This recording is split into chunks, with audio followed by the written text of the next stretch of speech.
అధికారం పోయినా జగన్ రెడ్డికి అహం తగ్గలేదు అంటూ మండిపడ్డారు మంత్రి అచ్చెన్నాయుడు. అధికారం పోయాక పెళ్లిళ్ళు చావులకు వారానికి ఒకసారి బెంగళూరు ప్యాలెస్ నుంచి తాడేపల్లి ప్యాలెస్ కు వలస వచ్చి వెళుతూ ప్రజారంజక పాలన సాగిస్తున్న చంద్రబాబు ప్రభుత్వంపై జగన్ రెడ్డి బురద చల్లుతున్నాడు. 5 ఏళ్ల పాటు అబద్ధాలు మోసాలతో పాలన సాగించిన జగన్ రెడ్డి ఇంకా అదే తోవలో పయనిస్తూ సీఎం చంద్రబాబుపై తప్పుడు విమర్శలు చేయడం సిగ్గుచేటు.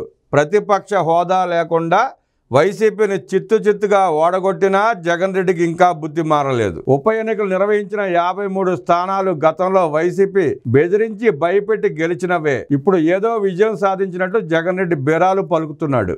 మేము నిజంగా పోలీసులతో బెదిరించి భయపెట్టి ఉప ఎన్నికలు నిర్వహించి ఉంటే మీరు 39 స్థానాల్లో విజయం సాధించేవారా?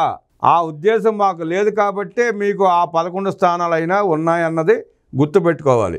అధికారం పోయినా ఇంకా జగన్ రెడ్డి వక్రబుద్ధి మాత్రం మారలేదు. అధికార అహంకారంతో 2019, 2024 మధ్య వైసీపీ ఎలా ఎన్నికల్లో విజయం సాధించిందో రాష్ట్ర ప్రజలంతా చూశారు.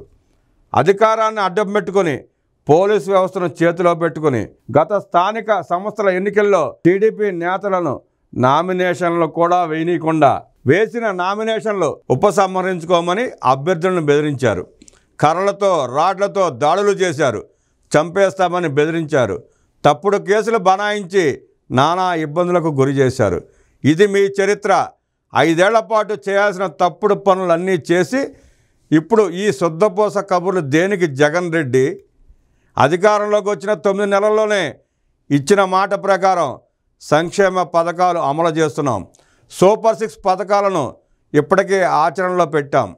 ఈ నెలలో డిఎస్సి, వచ్చే నెలలో అన్నదాత సుఖీభవ, తల్లికి వందనం వంటి పథకాలు అమలు చేయబోతున్నాం. బడ్జెట్లో భారీగా నిధులు కూడా కేటాయించాం.